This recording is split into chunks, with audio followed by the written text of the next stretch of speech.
Louis Delas, j'ai la grande chance de diriger l'école des loisirs.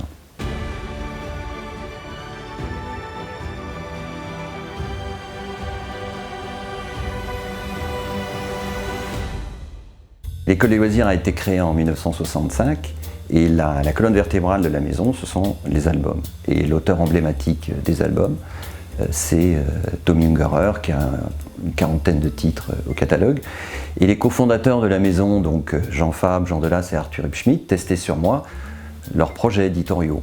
Et donc, notamment celui-là, Les Trois Brigands de Tommy Ungerer, qui est un chef-d'œuvre de tendresse, d'impertinence, qui est d'une modernité incroyable. Donc je peux prétendre que j'ai été le premier lecteur sur photocopie de cet album en France.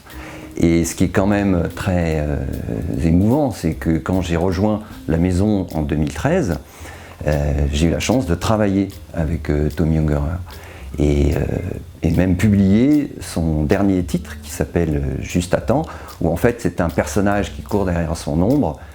C'est un ouvrage un peu crépusculaire et ça se termine dans un énorme gâteau tout rose, enfin voilà, du Tommy pur jus.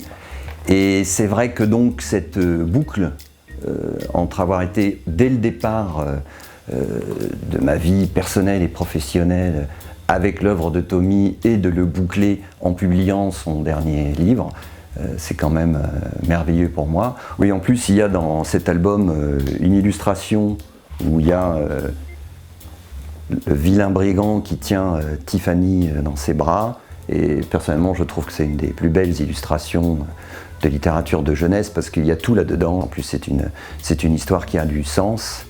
Voilà, on essaye dans la maison de poursuivre l'esprit Tommy, et donc pour moi le choix de cet ouvrage était absolument évident. Il y a une anecdote formidable que m'a raconté Claude Ponty un jour où il était en dédicace. Claude Ponty, c'est un des auteurs phares de la maison avec ses fameux poussins, et c'est un des petits garçons qui attendait son tour pour se faire signer son album qui lui a dit « Dis monsieur, je suis où quand je lis ?» Alors c'est une question que je trouve personnellement formidable, d'ailleurs la réponse n'est pas du tout évidente. En tout cas, ce qui est certain, c'est que l'endroit où on est quand on lit est beaucoup plus intéressant et beaucoup plus enrichissant que l'endroit où on est quand on regarde un écran. Et ça prouve aussi autre chose, c'est que quand on met un livre dans les mains des enfants, et à plus forte raison un bon livre, eh ben ça marche. Et qu'au fond, le problème de la lecture chez les jeunes, c'est plus un problème d'accès au livre. Et malheureusement, beaucoup d'enfants n'ont pas dans leur environnement les livres autour d'eux, ils n'ont pas cet accès aux livres.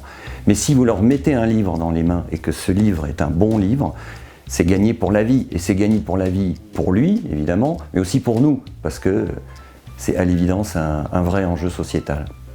Oui, je vais en profiter pour remercier les trophées de l'édition, puisque l'année dernière, nous avons eu la chance de gagner le trophée de la création audio avec l'adaptation d'une série de romans qui s'appelle Les Mémoires de la forêt de Michael Brun-Arnaud, qui est un auteur prolifique, et que nous avons découvert par la poste, comme quoi les miracles, ce genre de miracle de l'édition existe encore.